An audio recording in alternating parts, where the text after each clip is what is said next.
환자분들이 몸이 아프면 이 병이 생긴 것이나 또 병이 오래도록 낫지 않을 때, 병 중에서 오래오래 고통당할 때 사람들이 자칫하면 오해하고 넘어지기 쉬운 게 뭐냐면, 하나님이 나에게 왜 이렇게 오랫동안 고생을 주나, 왜 나에게 이런 병을 줬나, 왜 이렇게 안 낫게 해주시나, 하나님이 나를 버리셨나, 혹시 그런 오해를 하는 때가 없습니까? 혹시 그럴 때가 있죠. 이 사람들이 병이 생기면 또 하나님이 쳤다 그러죠. 하나님이 한 대 때렸다. 과연 그럴까요? 정말 어떻게 보면 하나님은 우리에게 너무 오해를 받고 계시는 것 때문에 아마 숨이 막히실 것 같아요. 제가 하나님이라면 숨이 막힐 것 같아요.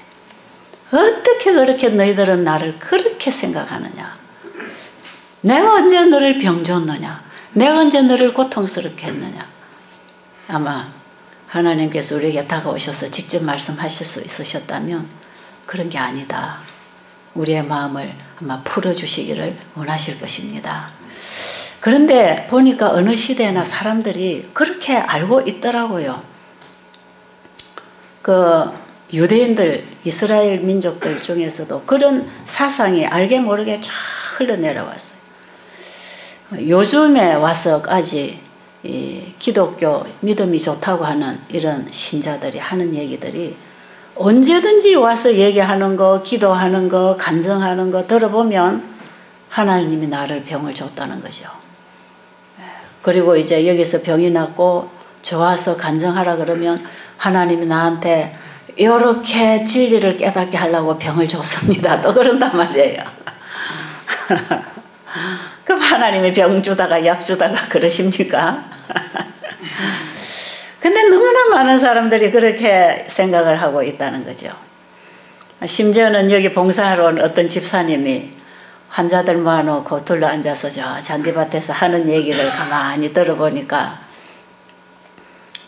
자기가 어느 시골 교회를 다녔는데 그 자기 교회 다니는 어떤 집사가 안식일도 잘 안 지키고 11조도 잘 안 내고 또 애들 학교도 뭐 토요일에 보내고 뭐 제대로 신앙생활을 안 하더니 어느 날 논에서 일을 하다가 벼락이 맞아 죽었다는 것입니다.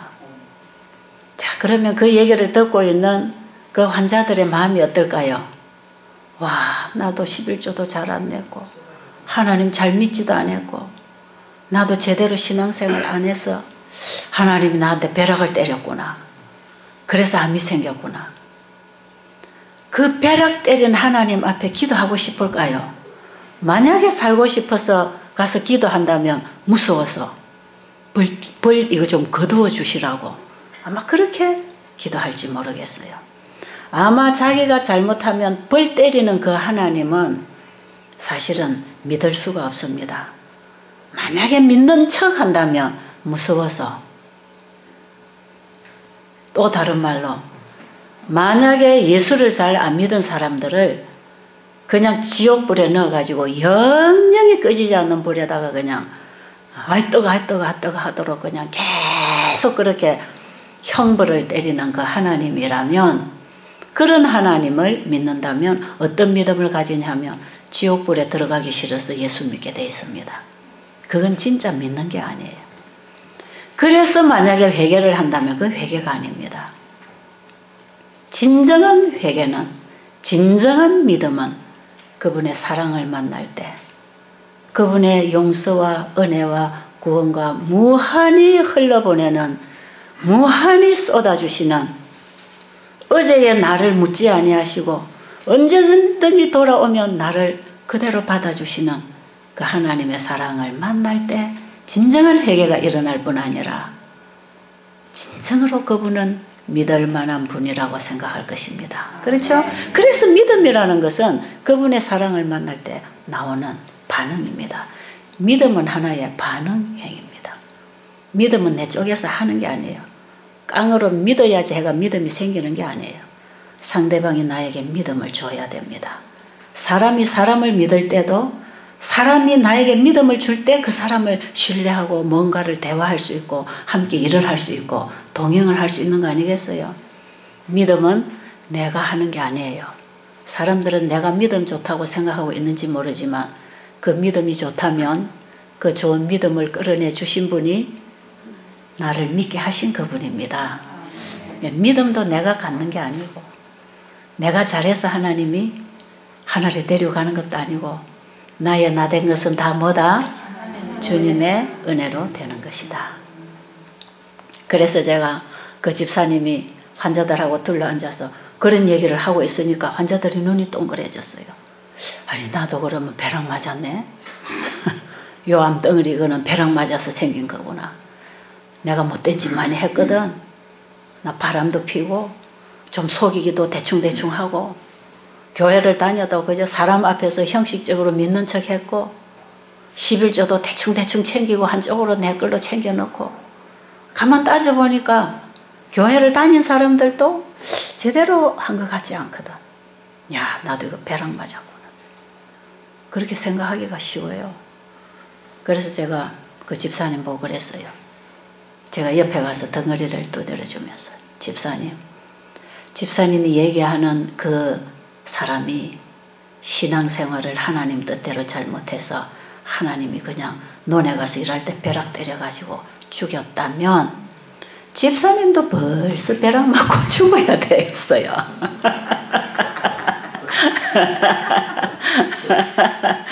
그 소리만 하면 좀 괘씸할 것 같아서 사실이 사실이지만 저도 벌써 벼락 맞고 죽고 없어져야 될 사람입니다. 여러분은요? 여러분은 어때요? 나는 괜찮은 사람 있습니까? 나는 하나님 앞에 괜찮은 사람 있어요?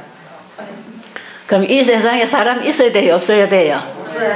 없어야 돼요. 하나님이 그렇게 벼락 때릴 것 같으면 애당초에 아담 하와 때려서 벼락 치고 그냥 끝나야 되는 일입니다. 아담 하와를 용서하시고 우리를 태어나게 해서 생육하고 번성하라고 하는 그 하나님의 허락이 그대로 살아서 우리를 이렇게 태어나게 해서 무슨 기회를 주셨다?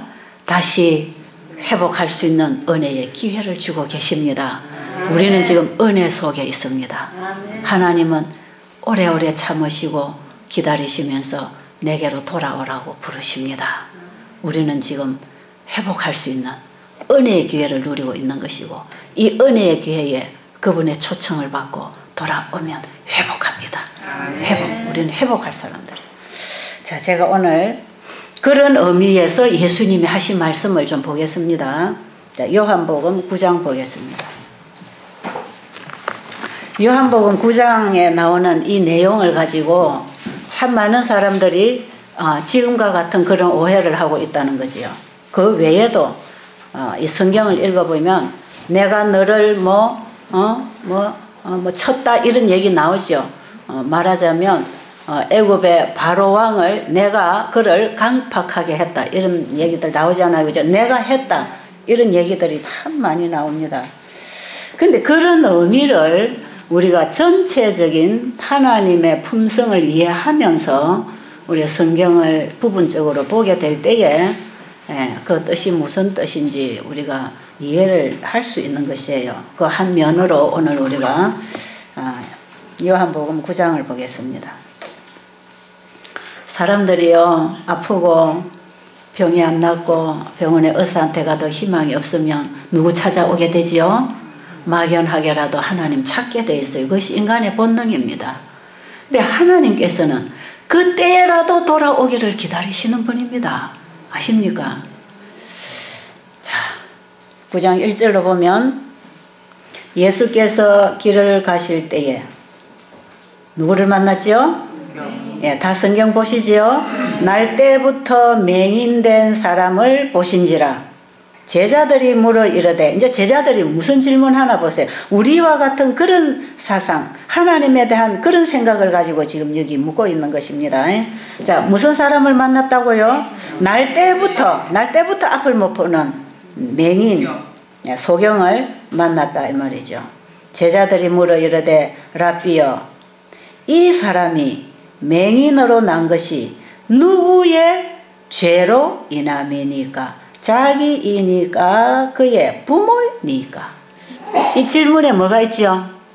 이 아이가 날 때부터 맹인이 된 것은 분명히 누구의 죄를 받아서 그렇다. 죄벌을 받아서 그렇다. 이렇게 생각하는 것이죠.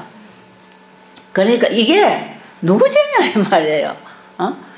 이 아이가 죄를 짓기도 전에, 나오기도 전에 벌써 맹인으로 태어났는데, 그럼 그 부모가 죄를 지어서 그렇습니까? 이 아이의 죄값입니까? 이 질문 속에는 우리가 맹인이 되든지 병이 생기든지 어떤 고통, 환난이 오면 그게 내가 무슨 죄를 지어서 이 죄값을 받고 있는가 하는 이런 사상에서부터 흘러나온 질문입니다. 우리가 이런 질문 참 많이 하죠. 사실은 우리가 앓고 있는 병은 누구의 죄로 인해서입니다. 그렇죠? 맞습니까? 죄가 없으면 병이 있어요, 없어요? 죄가 없으면 병도 없고 죽음도 없어요. 그래서 죄와 죽음 사이에 존재하는 것이 질병과 고통입니다. 불행이고, 그 다음에 죄를 회개하고 다시 구원을 회복하고 돌아가는 회개와 구원 사이에 회복이 있습니다. 그러니까 우리에게 병이 있다 하는 것은, 고통이 있다고 하는 것은 다 뭐의 결과다? 죄의 결과가 맞습니다. 그래서 우리가 앓는 병들은요, 사실은요, 유전적인 요인이 있고, 자기가 태어나서 잘못 살아온 생활적인 요인이 있고, 그 속에는 환경적인 요인, 식생활의 요인, 스트레스, 이런 여러 가지 정신적인 이런 요인들이 우리의 몸을 괴롭혔기 때문에 몸이 괴로움을 당하고 있는 것이에요. 누가 잘못했든지 잘못한 결과인 것은 틀림이 없이 맞아요. 제가 이렇게 눈이 이렇게 시력이 나빠서 여러분 이렇게 잘 못 알아보고 가까이 잘 못 가는 것은 저는 이건 유전적인 요인이 있단 말이에요. 유전적인 요인. 여러분들이 고혈압이 있든지 암이 있든지, 어떤 아이들은 말이요, 태어나서 6개월에 이 갓난 아기들이 암 환자들이 있어요. 아이들 암 병동에 가면요, 2살, 3살, 몇 살 이런 애들이요, 항암제 해가지고 머리 하나도 없어요. 다 아마 이런 애들은요, 자기가 뭘 잘못 먹고 잘못 살았고 뭐가 죄를 지었겠어요, 그죠? 그런 애들은 유전적인 요인이 있단 말이에요. 그래서 그런 애를 보고 이 애가 암이 걸린 게 누구 탓입니까? 하고 물을 수 있단 말이죠. 사실은 그래요. 근데 여기 예수님의 대답 속에 복음이 있는 것입니다. 자, 3절 보면 예수께서 대답하여 이르시되 이 사람이나 그 부모의 죄로 인한 것이 아니라, 이 사람이나 그를 태어나게 한, 장님으로 태어나게 한 그 부모의 뭐가 아니라? 죄가 아니라, 부모의 죄로 인한 것도 아니고 자기 죄로 인한 것도 아니라, 조금 다른 대답 같지요? 그에게서 하나님의 하시는 일을 나타내고자 하심이라. 좀 다른 대답 같잖아요. 아, 그러면 하나님 벌 때렸구나, 이렇게 이해를 하기 쉽다 이 말이죠. 그렇죠? 하나님이 다 뒤집어 쓰는 겁니다. 우리의 죄를 하나님이 다 뒤집어 쓰셨나요? 그러나요? 잘 모르시네. 십자가는 무슨 사건이죠? 예수님이 우리의 죄를 다 뒤집어 쓰신 사건이 십자가 아닙니까? 잘 모르세요? 여기 계신 대부분이 교회를 다니시는 분들인데 이 말씀에 대해서 이해하시게 되기를 바랍니다. 요 앞에서 요한복음 5장에 보면 거기 보면 38년 된 중풍병자를 예수님이 고쳐주십니다. 그리고 38년 된 중풍병자를 예수님이 걸어가게 하시고는 그냥 사라졌어요. 그런데 나중에 교회 가서 다시 그 환자하고 예수님하고 만났어요. 그때에 예수님이 그 환자에게 뭐라고 말했죠? 네가 다시는 더 나쁜 것이 생기지 않도록 죄를 범치 마라 그랬어요. 그러면 그 중풍병자의 그 병은 뭐로 인해서 왔다는 것입니까? 죄로 인해서 온 게 틀림없다 이 말이에요. 그러니까 다시는 가서 나쁜 것이 생기지 않도록 죄를 범치 말라고 그러셨거든요. 분명히 그 사람이 뭔가 죄를 지었기 때문에 병이 그 결과로 인해서 생긴 건 사실입니다. 병은 한마디로 말하면 엘렌 G. 화이트이 병에 대한 정의를 참 잘 내려놨어요. 여러분 읽고 계시는 건강생활의 지혜라고 하는 그 책에 보면 병이란 건강법칙을 범한 결과적인 상황에서 육체의 조직이 벗어나려고 하는 자연적인 현상이다 그랬어요. 그 병은 뭐 때문에 생겼다? 건강법칙을 범한 그 결과적인 상황에서 육체의 조직이 거기서부터 벗어나려고 하는 자연적인 현상이 그게 병이라는 것입니다. 그렇다면 건강법칙을 범하는 것도 죄입니까? 그것도 죄입니다. 건강법칙도 하나님이 세우셨고 자연의 법칙도 하나님이 세우셨고 십계명 도덕법칙도 하나님이 세우신 법이기 때문에 하나님의 법을 범하는 것은 그 자체가 고통과 죽음을 가지고 오는 게 틀림없습니다. 그럼 하나님이 법을 세우신 것은 그 고통과 죽음에서 보호하기 위해서 죄인들에게도 법을 주셨습니다. 아시겠죠? 그러니까 결국 죄의 결과로 인해서 건강법칙을 범함으로 인해서 병이 생긴 건 틀림이 없어요. 그래서 이 나면서부터 장님이 되어 나온 이 사람도 결국은 죄의 결과인 것은 틀림이 없어요. 그런데 예수님께서는 부모 탓도 아니고 본인의 탓도 아니고 하나님이 하시고자 하시는 일을 나타내려고 합니다. 그리고 진흙을 침을 발라서 이겨서 눈에다 발라주고 어디가 씻으라 그랬죠? 실로암 못에 가서 씻고 오라. 씻고 오니까 어떻게 됐어요? 나았어요. 이 말씀 속에 우리가 뭘 깨달아야 되는가? 우리 인간이 죄를 범하고 질병으로 고통당하고 영원한 죽음을 당해야 되는 그 고통, 그 죄의 싹선 사망이라고 하는 그 고통을 예수님이 당하셨습니다. 우리가 당해야 할 죄의 벌, 죄의 형벌, 이것을 예수님이 당하셨어요. 이사야 53장에 보면 그분이 질고를 지고 십자가에 죽으신 것은 나의 죄를 가지고 죽으셨다는 것입니다. 여러분이 이 사실을 만약에 깨닫는다면요, 예수님만큼 믿을 만한 분이 없습니다. 저는 이 사실을 오래전에 깨달았어요. 정확하게는 26년 전에 깨달았어요. 저는 이사야 53장을 읽으면서 거기서 나를 위해 돌아가시는 예수님을 봤어요. 내가 되어서 내 대신 죽으시는 예수님을 제가 봤어요. 나를 위해서 나의 당할 형벌과 죽음을 대신해서 죽어줄 만큼 나를 사랑하는 분이 있다면 믿을만 합니까? 그분은 믿을만한 분이었습니다.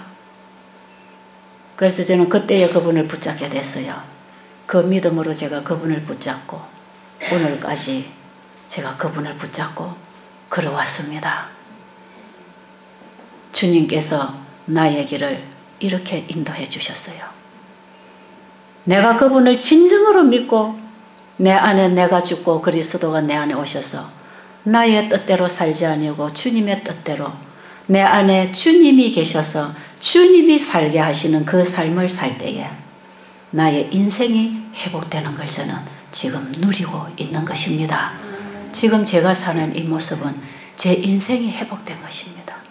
그분은 제 죄만 용서해 주신 게 아니고 제 인생 삶 자체를 회복시켜 주셨고 영원히 잃어버릴 뻔했던 영생을 나에게 다시 주신 분, 얼마나 감사한지 몰라요. 그래서 저는 지금도 그분의 은혜를 생각하면 다른 짓을 하고 살 수가 없어요. 다른 일에 관심을 가질 수가 없어요. 왜? 그분이 나를 이처럼 사랑하셨는데 어떻게 배은망덕한 그런 행동을 하고 그런 삶을 살 수가 있나요? 은혜를 받으면 은혜를 갚을 줄 아는 것, 그 은혜에 반응할 줄 알도록 하나님이 우리를 창조하셨는데 그것이 일어나지 않는다는 것은 아직도 그분의 사랑을 못 만났다는 것입니다. 아십니까? 베델 수양원이 생기게 된 게 그래서 생긴 것이에요. 아마 이번 주말쯤 되면 성서의학 개정판이 나오는데 거기에 제 맨 뒤에 보면 베델이 어떻게 생겼는가 제 간증을 거기에 쓰고 있어요. 아마 그때까지 계시는 분은 책을 받아보실 것 같아요. 저는요, 이 말씀 속에서 엄청난 복음을 깨달았어요. 네가 정죄당하고 고통당하고 죽어야 될 거는 내가 다 책임지고 내가 널 회복시켜 주려고 왔다. 예수님이 그렇게 말씀하시는 것입니다. 하나님이 나를 이 땅에 보내신 것은, 내 아버지가 이 땅에 보내신 것은, 또 내가 이 땅에 온 것은 내 아버지의 뜻을 행하려 왔고, 아버지가 나를 보내신 것은 나를 통하여 너희들의 죄를 담당하고 너희를 다시 살도록 하기 위해서 내가 이 땅에 왔다고 하는 것을 예수님이 지금 제자들에게 가르쳐주고 있는 거 아니겠어요?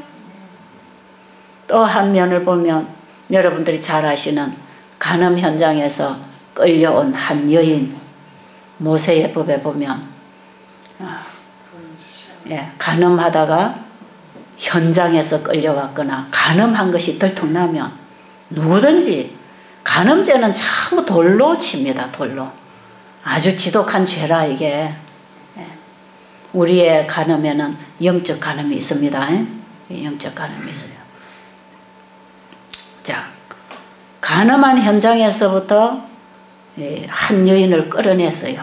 그 유대인들이 끌어내가지고 제사장들이 이 사람을 어떻게 심판하는지 예수님을 시험하기 위해서 예수님 앞에다 이 여인을 끌어냈단 말이에요. 자, 예수님이 참 곤란할 거 아니겠어요? 이 여인을 돌로 치라고 정죄를 하면 사람을 죽이고 살리는 것은 어떤 종교가 행하는 게 아니거든. 이것은 국가에서 할 일이지 어떤 종교의 힘으로 죽이고 살리고 못합니다. 이것을 했던 것이 교황권 시대에 했던 것입니다. 교권과 정권이 연합했을 때 어떤 종교적인 어떤 죄를 가지고 국가적인 법으로 사형을 시키는 수많은 사람을 죽인 일들은 교황권의 시대에 일어난 일이지 정치와 종교가 분리된 오늘날은 그런 일이 잘 없어요. 그런데 예수님이 가만 보니까 그저 율법을 범하고 일을 하는 것 같은 이런 느낌을 계속 주니까 예수님을 데려다 보자. 이 사람이 과연 모세의 법을 지키는 사람이냐 안 지키는 사람이냐 한번 시험을 해보자. 간음한 현장에 딱 잡았어요. 딱 잡아서 예수님 앞에 데리고 왔죠. 자, 네가 죽이라고 하면 로마 법을 범하는 것이고 네가 살리라 그러면 모세법을 범하는 것이고 이제 코너에다가 딱 몰아넣었어요. 그런데 예수님께서 그 여인을 불쌍히 여기셨습니다. 예수님은 그 여인을 구해주고 싶은 생각밖에 없었어요. 이 사람들이 나를 시험해서 뭐 어떻게 하려고 하는데 관심이 없어서 예수님은 그런 데 관심이 없으셨어요. 어쨌든 간음한 현장에서 이 옷이 다 벗겨진 채로 그 여자가 말이에요. 간음한 현장에서 잡혀 나왔던 그 모습만큼 창피하고 정말 부끄러운 모습이 어디 있겠습니까? 고개를 들지 못하고 돌이 날라오기를 기다리고 있는 이 여인을 예수님은 구원하러 오신 것입니다. 분명히 그 죄값은 돌에 맞아 죽어야 됐어요. 근데 예수님께서 그 사람들의 앞에 허리를 구부리고 뭔가를 기록하고 있었어요. 자기들이 보니까 그게 뭐예요? 자기들의 죄를 기록하고 있는 거라. 자기만 알고 있는 죄, 비밀에 감추어져 있는 죄를 예수님이 다 쓰고 지나가시는 것입니다. 그것도 예수님이 덜내지 아니하시고, 야 너희들은 죄 안 지었어? 너도 언제 어떻게 무슨 죄 지었잖아. 그리고 너 이렇게 나와봐 이렇게 안 했어요. 그렇게 안 하시고 예수님은 조용히 그 사람들만 볼 수 있는 자리에서 죄를 하나하나 기록을 해주시고 그들의 가슴이 뜨끔했을 것입니다. 이 사람이 이걸 어떻게 알지? 뜨끔했을 거예요. 그러나 예수님은 아실까요? 모르실까요? 그러니까 지금 간음 현장에 끌려 나온 이 여인이나 안 보는 데서 나쁜 짓 한 니나 똑같다 이 말이죠. 같은 죄를 보여준 거죠. 죄인이 죄인을 정죄할 수 있습니까? 죄 문제를 다룰 때는 인간이 다룰 수 없는 부분입니다. 이거는 인간의 법이 다룰 수 없는 죄가 있다 이 말이에요. 그래 놓고 뭐라고 그러셨죠? 죄 없는 자가 돌을 치라 그랬어요. 그 돌을 칠 사람 있었어요? 없었어요? 없었어요. 그러니까 의인은 없나니 하나도 없습니다. 예수 그리스도를 통해서 회개하고 죄 용서를 받는 믿음으로 말미암지 않고서는 죄 없는 자가 하나도 없어요. 로마서 3장에 보면 모든 사람이 다 죄를 지었고 그래서 하나님을 찾지도 않고 두려워하지도 않는 그런 죄성이 우리 인간을 지배하고 있습니다. 그게 우리 인간이에요. 본성적인 죄인은 이런 죄인으로 우리 스스로는 절대로 희망 없는 존재입니다. 그래서 예수님이 그 얘기를 하고 나니까 전부 돌을 설금설금 놓고 다 떠나가 버렸어요. 예수님께서 그 여인에게 다가오셨어요. 나도 너를 정죄하지 아니하노니 다시는 가서 죄를 범치 말아라. 보세요. 간음 현장에서 끌려온 이 여인을 용서해 주신 그분 38년 동안 중풍병자로 누워 있다가 고침받은 그 환자 동일하게 무슨 얘기 하셨죠? 내가 너를 정죄하지 아니한다. 그건 뭡니까? 죄의 결과는 내가 다 책임졌다. 너는 다시 살아라. 그래서 사실 중풍병 환자는 그래서 고쳐주신 거 아닙니까? 그리고 다시는 죄 짓지 말고 살아라. 다시 살아라 이 말이에요. 다시 살아라. 뉴스타트는 뭔지 아세요? 다시 살아라는 뜻입니다. 그것을 올바로만 이해하면 그 속에 복음이 들어있어요. 만드신 분이 고치신다는 그 말씀 속에는 영원한 복음이 들어있습니다. 이 여인의 죄는 왜 정죄를 당하지 않습니까? 누가 정죄당할 것이니까? 예수님이 이미 창세 이전부터 정죄를 당하시고 죽임을 당하신 어린 양으로서 실체가 되셔서 그 약속을 이루기 위하여 오신 분이 이 땅에 오신 예수 그리스도입니다. 예수 그리스도가 실제로 이 땅에 오셨던가요? 진짜로 이 땅에 오셨던가요? 예수님이 진짜로 이 땅에 오셨던 분입니까? 성경은 사실입니까? 예수님은 이 땅에 왜 오셨습니까? 내가 내 죄로 정죄당하고 죽을 것을 누가 죽으시기 위해서? 예수님이 대신 죽었다는 사실을 발표하기 위해서 이 땅에 오셔서 실체를 보여주셨어요. 그래서 어떤 사람도 정죄당하지 않도록 자유케 하셨습니다. 우리에게는 자유, 은혜가 주어져 있어요. 우리는 우리가 본성적인 죄 때문에 죽을 필요가 없어요. 예수님이 그 죄를 가지고 십자가에 죽으셨습니다. 우리에게는 다만 돌아오라, 회개하라, 내게로 와라, 다시 살아라, 다시 시작해라.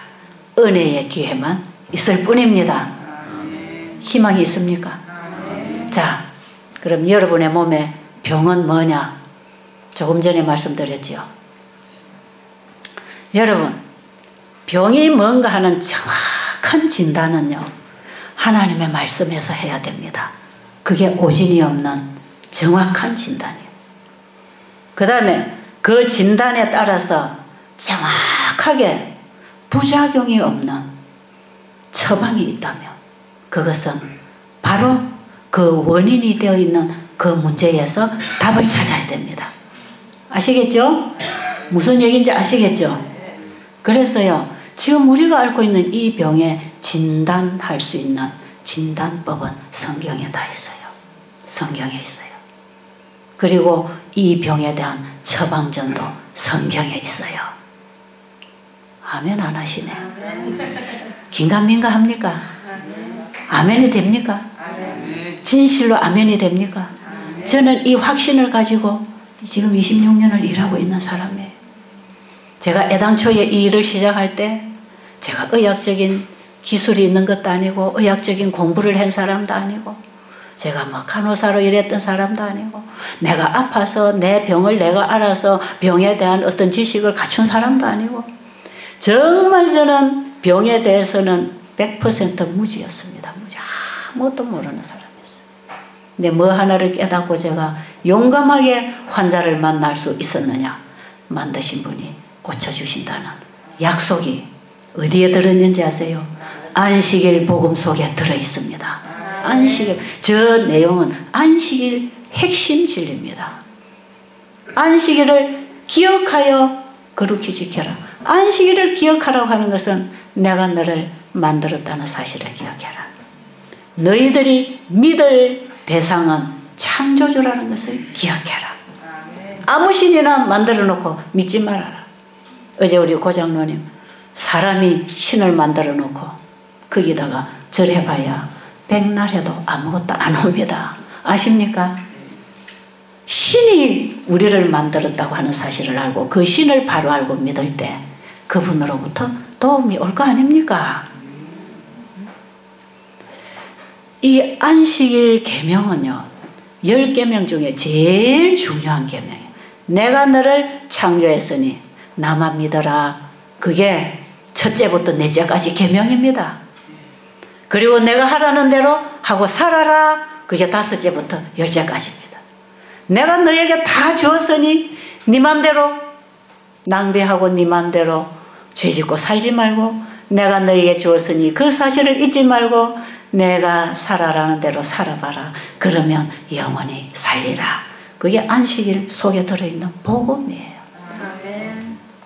이 안식일을 변경시키고 일요일 예배로 바꾸면서 이런 진리가 다 이것을 짓밟아버리고 잊어버리고 사람들은 뭔가를 하나 붙잡아서 어떤 종교를 가지고 있는 거에 위로를 받으면서 막연하게 매달리고 있지 않습니까? 저는 이 창조주 하나님, 제가 제일 외치고 싶은 하나의 단어가 있다면 태초에 하나님이 천지를 창조하시니라. 이 창조입니다. 창조.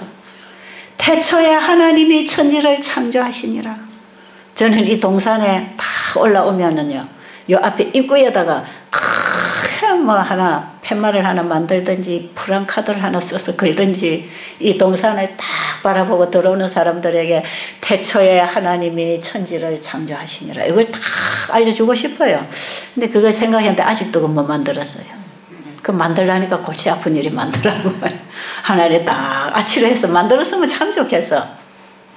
어디 가면 아치를 해가지고 어서 오십시오 이런 거 쓰잖아요. 그죠? 전 그런 거 쓰지 않고 태초에 하나님이 천지를 창조하시니라. 이것을 모든 사람들에게 가르쳐주고 싶어요. 그걸 바로 알고 그 창조주를 바로 만나면 그분이 우리를 고쳐주실 것입니다. 만드신 분이 고치시는 병원입니다. 그러니까 병이 잘 낫고 있나요? 방이 얼마나 잘 나고 있나요? 보니까 전부 암덩어리들이 지금 줄어들고 있어. 예, 여기서 뭐가 나갔습니다. 뭐가 흘러갔습니다. 뭐가 빠졌습니다. 어디가 나았습니다. 통증이 없어졌습니다. 암이 물렁물렁합니다. 암이 많이 줄었습니다.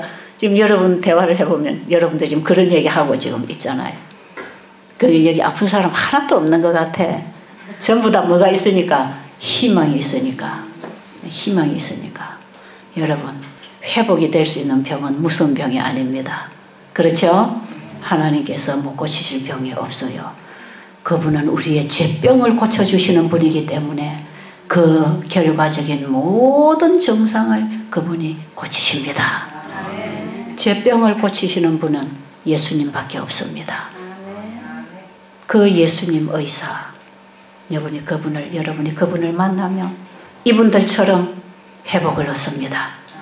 죽음에서 구원을 얻고 일어나지 못하던 질병에서 일어나 걷게 되고 보지 못하던 사람이 보게 되는 누구를 만나면 만드신 분을 만나면 베델수 양원은 만드신 분이 주시는 진단과 처방을 가지고 여러분들에게 봉사하고 있는 곳입니다.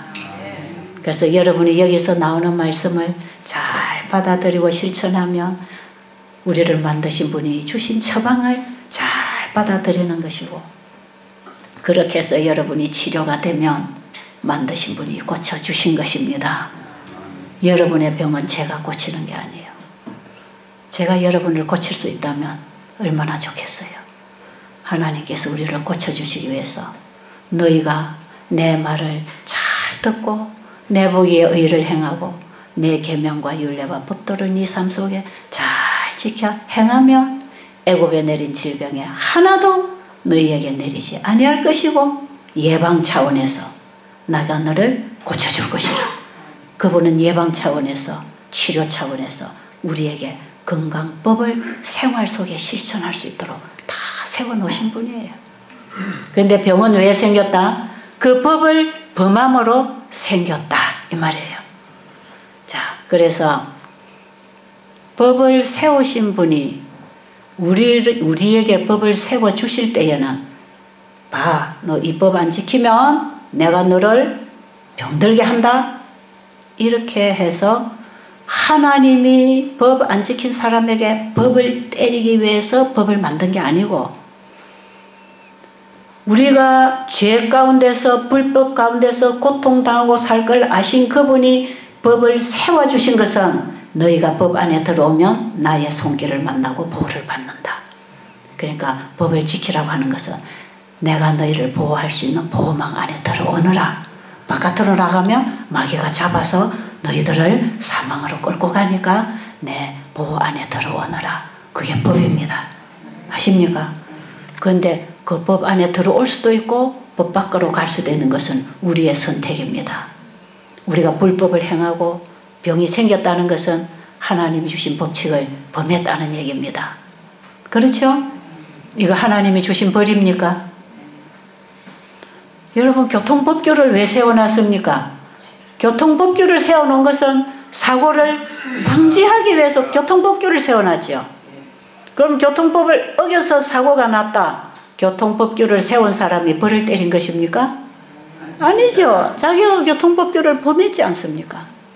하나님은 우리에게 벌을 내리기 위해서 법을 세워놓은 게 아니고 그 모든 고통과 죄악으로부터 보호하기 위해서 살려주기 위해서 법을 만들어 놓고 법 안으로 들어오라는 것입니다.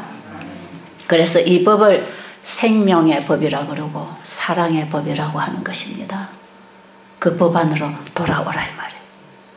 그런데 지금까지 내가 법 밖에서 살면서 당한 이 모든 죄의 결과적인 모든 것, 그것 내게로 돌아오면 그 죄도 용서해주고 죄의 결과적인 질병도 내가 고쳐줄 테니까 이제부터 네가 다시 살아라. 다시 살아라고 할 때 그분이 우리에게 뭘 주십니까? 법을 주십니다. 아십니까? 말씀을 주시면서 이대로 살아라. 그래서 그분은 우리에게 말씀을 보내십니다. 여러분이 여기 오셔서 하나님의 말씀을 받는 것은 새로 살아라는 것입니다. 그 말씀대로. 그래서 여러분들이 성경을 보면 여러분이 맞았어, 내가 다 이렇게 잘 지키고 살았어, 이렇게 읽어집니까? 그렇게 잘 안 읽어지죠. 성경을 읽어보면 어떤 부분은 예, 주님 제 마음하고 말씀하고 꼭 같습니다. 저도 이렇습니다. 그래서 아멘, 아멘 되는 부분이 있는가 하면 어떤 부분은 말씀을 보면 내가 죄인이구나. 내가 이게 지금 안 돼 있구나. 내가 이런 실수를 저지르고 내가 이런 죄를 품고 있구나. 그게 보여요, 안 보여요? 보여요. 그래서 이 말씀은 우리에게 깊이 들어있는 우리의 죄성을 다 거울처럼 밝혀줍니다. 그럴 때 우리는 내 자신을 보면서 정죄당하고 좌절할 수밖에 없어요. 그래서 어떤 사람은 성경을 보면 무서워서 못 읽겠다는 거예요. 저도 옛날에 그랬어요. 성경을 읽으면 내 죄가 너무 많이 보여. 그러니까 부담스러워. 읽기가 싫어요. 그리고 엘렌 G 화이트분이 쓴 책을 보면요, 이건 죄는 더 밝게 풀어놔서 뭐 음식도 그냥 뭐 창세기 1장 29절에 음식만 그만 먹으면 되겠는데 이 엘렌 G 화이트 쓰는 책은 보니까 뭐 과식도 하지 마라, 간식도 하지 마라, 뭐 섞어서 먹지 말아라, 뭐 어떻게 하라. 더 골치 아프잖아요. 그러니까 이 말씀들을 보면 내가 전부 지금 잘못하고 있는 것밖에 없어. 그러니까 저는 이런 책을 안 읽었습니다. 아예 저는 교회에서 이런 책 읽으라고 사라 그러면 사다가 책꽂이에다 쫙 다져놓고 우리 책꽂이는 새 책만 다 꽂혀 있어요. 제가 이런 거 안 읽었어요. 왜? 읽으면 읽을수록 부담스럽고 내 성향이 그걸 싫어하고 있었어요. 그리고 성경을 읽으면 부담스러워요. 그리고 목사님이 진짜 성경 그대로 설교해주면 부담스러워서 듣기 싫어요. 그만 대충 사람식으로 풀어가지고 재미있게 예화식으로 해서 들려주면 아 그거 내 얘기하고 같네. 그래서 공감을 느끼지만 성경을 그대로만 제시하면 공감이 안 일어나는 겁니다. 부담스러워요. 나하고는 너무 거리가 멀어요. 고린도전서 13장 펴놓고 사랑을 하라 그러면 나는 그거하고는 너무너무 거리가 먼 사람이에요. 그러니까 설교 듣는 시간이 부담스러운 시간, 정죄당하는 시간. 얼마나 제가 부담스러웠는지 몰라요. 근데 그런 설교를 제가 교회를 다니면서요 30년을 듣고 교회를 다닌 사람, 그러니까 얼마나 제가 인내심도 있는지 몰라. 그렇게 부담스러운데도 그래도 그 설교 들으려고 뭐 화요일 저녁 금요일 저녁 안식일 뭐 어떤 때는 오후까지 뭐 사경의 집회 전도의 집회 안 빠지고 찾아다니면서 그 부담스러운 설교를 한쪽 귀로 듣고 한쪽 귀로 흘리면서 교회를 다니다 보니까 늘 구원의 확신은 없었어요. 구원의 확신은 없어요. 그러니까 구원받은 은혜 때문에 감사해서 예배를 드리는 게 아니고 교회를 가야 되니까 혹시 안 가면 교인들이 나를 뭐라고 그럴까, 또 혹시 안 가면 하나님이 혹시 벌을 때리지 않을까, 이런 생각으로 사람 앞에서 아마 이런 형식적인 신앙을 하고 있었는지 몰라요. 지금 알고 보면 실제로 그렇게 사는 것 같아. 근데 제가 이사야 53장에서 그 예수님 십자가를 만났지 않습니까? 하루 종일 제가 그 말씀 앞에서 일어나지 않았어요. 그 예수님이 나를 위해 돌아가시고 나를 살려주시는 이 구원의 은혜가 내 가슴에 와서 내 마음을, 내 영혼을 온전히 사로잡을 때 그 감동, 은혜, 감사를 소멸시키고 싶지 않아서 제가 하루 종일 그 자리에서 그 말씀 놓고 묵상하고 기도하고 찬양하고, 전화가 와도 전화 안 받고 손님이 와서 불러도 안 나갔어요. 제 기도방에서 제가 하루 종일 그렇게 시간을 보낸 적이 있어요. 그 예수님을 제가 알게 됐어요. 그 다음부터 제가 성경을 볼 때에 성경이 제게 어떻게 보였는지 아세요? 마음을 다하고 목숨을 다하고 뜻을 다하여 주 너희 하나님을 사랑하고 내 이웃을 내 몸처럼 사랑하라. 이것이 율법과 선지자의 대강령이라고 그랬죠. 이게 온 성경의 가르침이다 이 말이에요. 이 말씀 앞에서 항상 저는 정죄를 당하고 있었다 이 말이에요. 항상. 그랬는데 그 말씀이 나에게 다르게 다가왔습니다. 이 말씀이 나에게 정죄하는 건 사실이에요.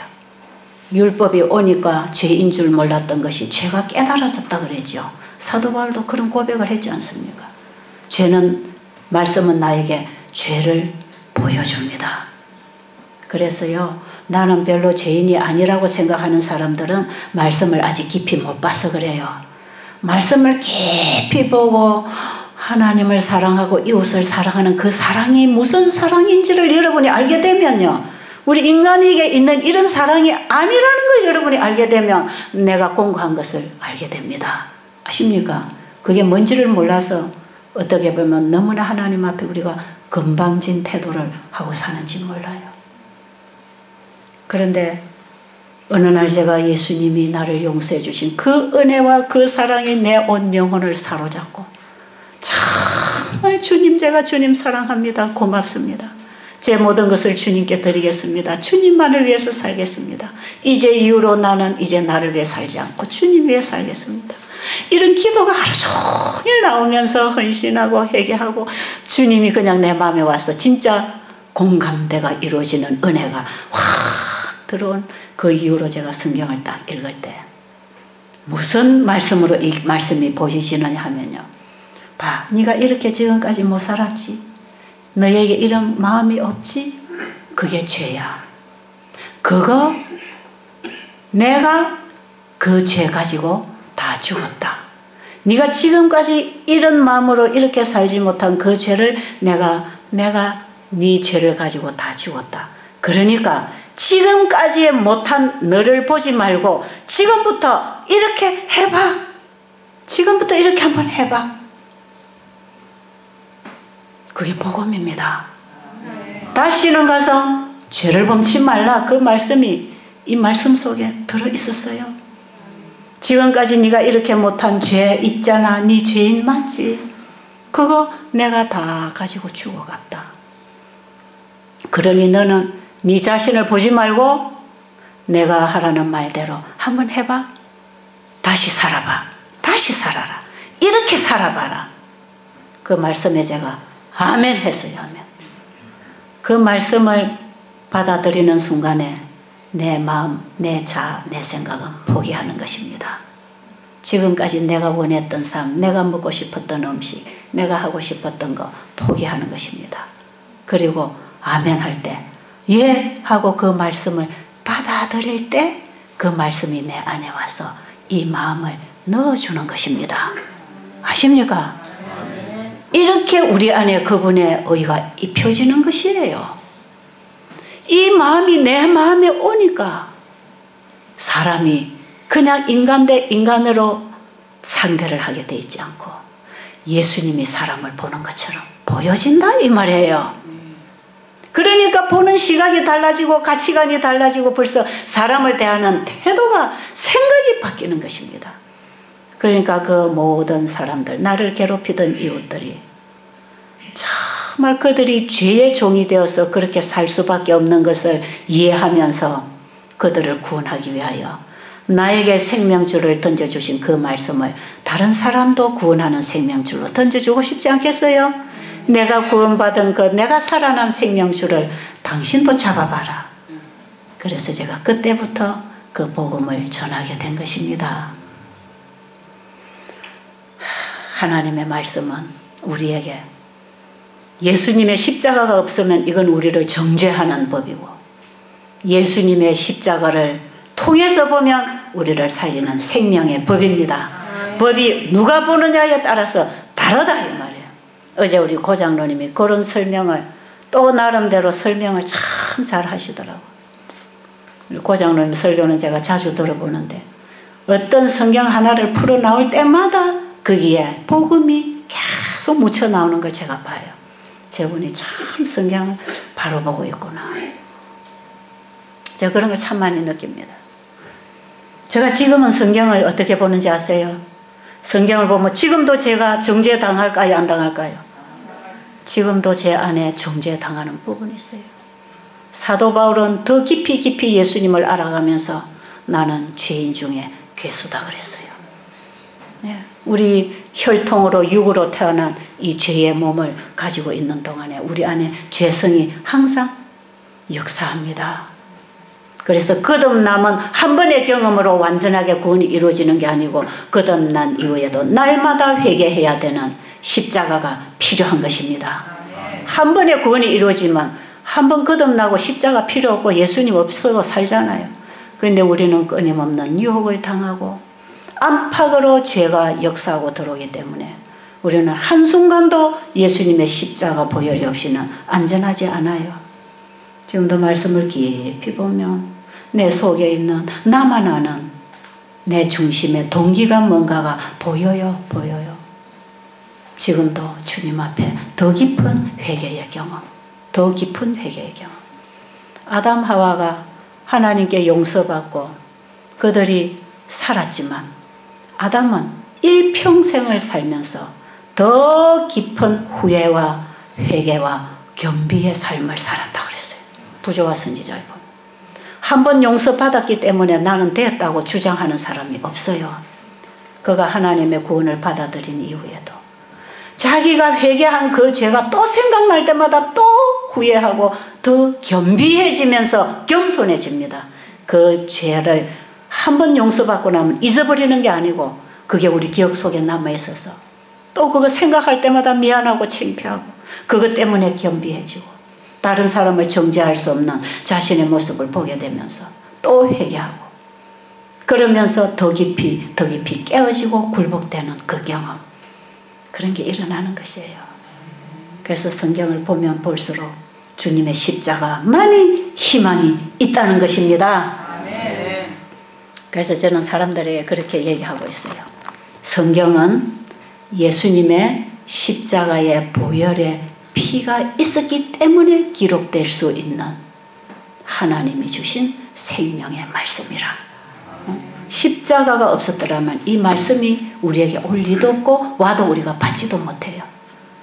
왜? 말씀은 우리를 정죄해버리기 때문에 말씀을 만나면 죽게 되어 있습니다. 그러나 죽지 않고 아직도 기다려주는 것은 뭐 때문이다? 은혜. 예수님의 은혜가 우리를 기다리고 있기 때문이라. 그래서 이 성경은 예수님의 보혈의 피로선 예수님의 혈서나 똑같은 것이다. 예수님의 피가 없으면 한 자도 안 써지는 게 성경입니다. 그래서 성경의 매 구절마다 예수님의 피를 보라는 것입니다. 정죄당하는 죄는 누가 정죄당하시고? 예수님이 정죄당하시고 우리를 용서해 놓고 뭐 하라? 다시 살아라. 다시 살아라고 하는 제2의 기회를 주었다 이 말이에요. 기회를. 그것을 은혜의 기회라 그럽니다. 그럼 우리가 한평생 살아가는 이 은혜의 기회 동안에 우리는 이 복음을 받고 살 길을 찾아야 됩니다. 여러분들은 그 길을 찾기 위해서 이곳에 와 계십니다. 이거는 암덩어리가 줄어지는 것보다 더 기쁘고 더 희망찬 복음입니다. 이 복음을 여러분이 간직하시고 돌아가게 되기를 간절히 바랍니다. 기도드리겠습니다. 너무나 좋으신 우리 아버지, 너무너무 감사합니다. 우리에게 희망이 있어서 살맛이 납니다. 주님의 십자가로 인하여 이러한 소망을 품게 해주셨으니 오늘도 그 은혜에 감사하며 보답하며 살기를 원하오니 받아주시옵소서. 예수님 이름으로 간절히 기도드립니다. 아멘.